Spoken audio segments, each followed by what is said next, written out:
The 1970s. Back then, the Super Bowl wasn't the mega spectacle it is today, but boy, did we have our own ways of making it special.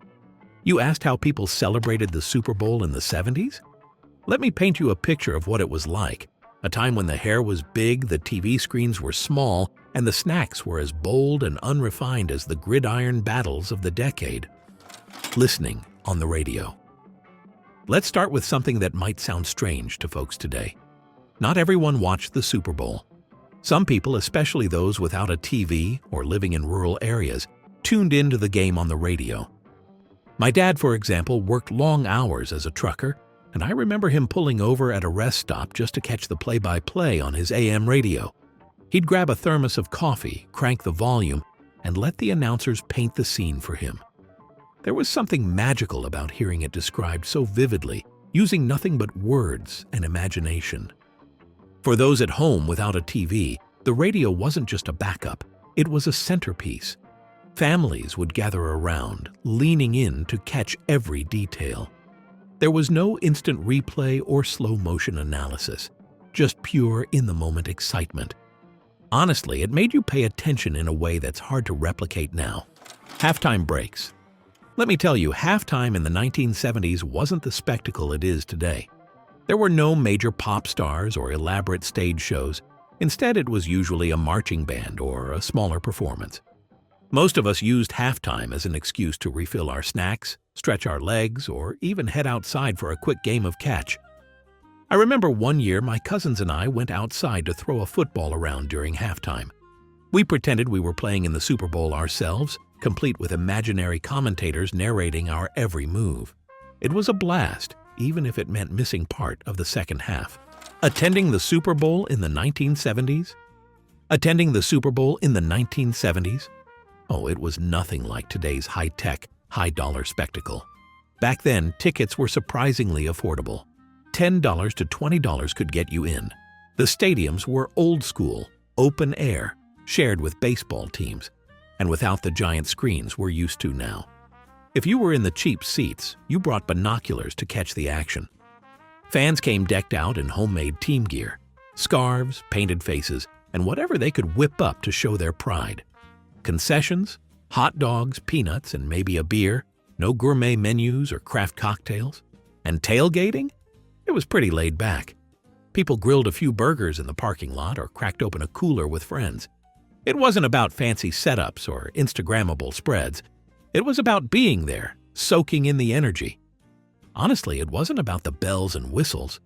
You were there to witness the game, feel the crowd roar, and be part of something that felt historic.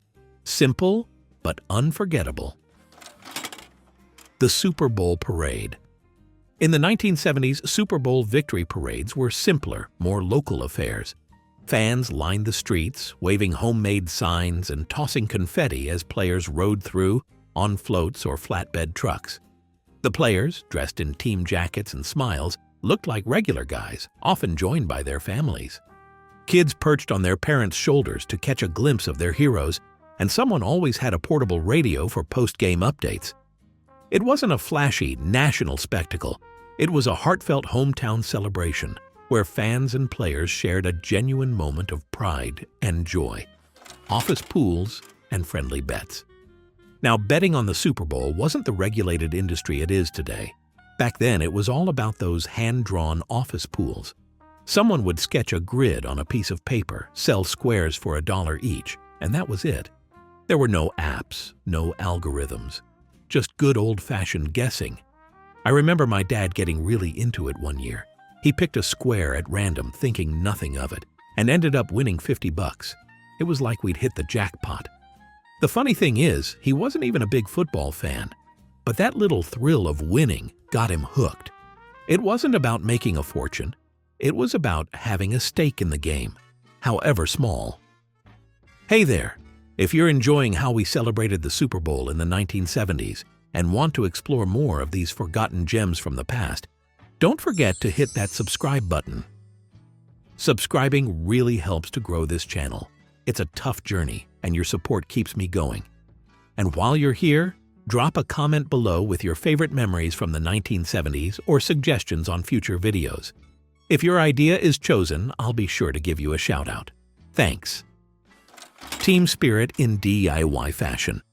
Back in the day, you didn't go online to buy an official jersey or team merch. Nope, you made your own. Fans would deck themselves out in homemade shirts, hats, and even face paint.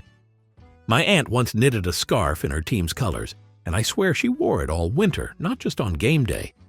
Kids got into the spirit, too. I remember painting my face with shoe polish one year because I wanted to look like one of the players.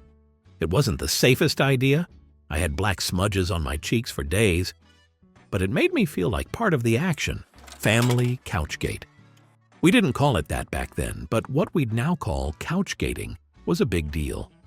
Instead of tailgating in a stadium parking lot, families would hunker down at home with a feast of TV dinners, frozen pizza, and burgers fresh off the grill.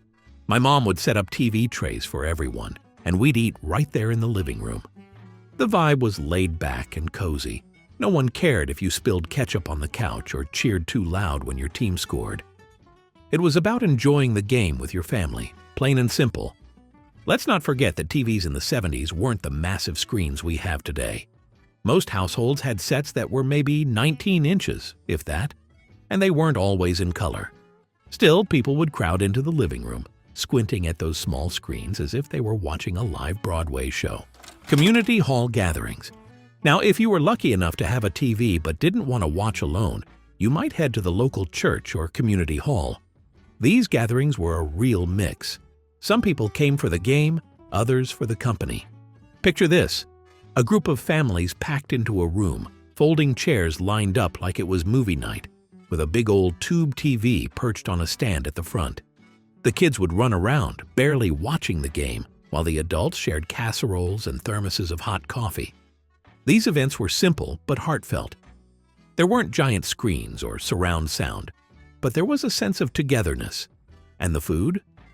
Let me tell you, there was always a table piled high with deviled eggs, ham sandwiches, and maybe even a plate of cookies that someone's grandma brought. Tailgate-style picnics with portable TVs. If the weather was nice, you might find fans hauling out their portable TVs for a makeshift picnic.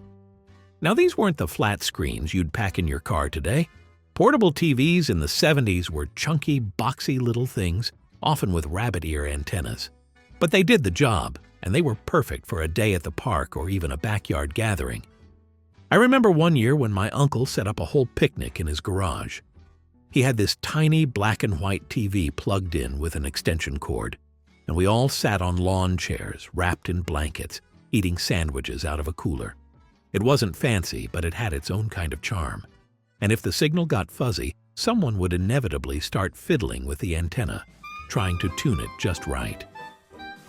Snacks. Straight from the 70s. Back then, snacks were all about convenience. Chex Mix, Ritz crackers with aerosol cheese, and celery sticks filled with cream cheese or peanut butter were staples. And of course, the iconic Jell-O mold. Lime with pineapple chunks and marshmallows was a favorite at our house. Drinks were simple too: Schlitz or Pabst for the adults, and soda for the kids. No frills, just the classics. Looking back, what stands out most is how simple it all was.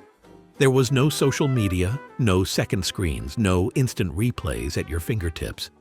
You watched the game, you cheered, and you connected with the people around you. It wasn't about the production value or the commercials, it was about the experience. Sure, today's Super Bowl parties are bigger, flashier, and more polished. But there's something to be said for the unpolished charm of the 70s.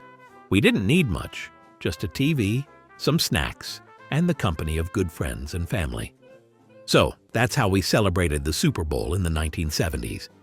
It might not have been as high-tech or over-the-top as today, but it was full of heart and nostalgia. And honestly, I wouldn't trade those memories for anything.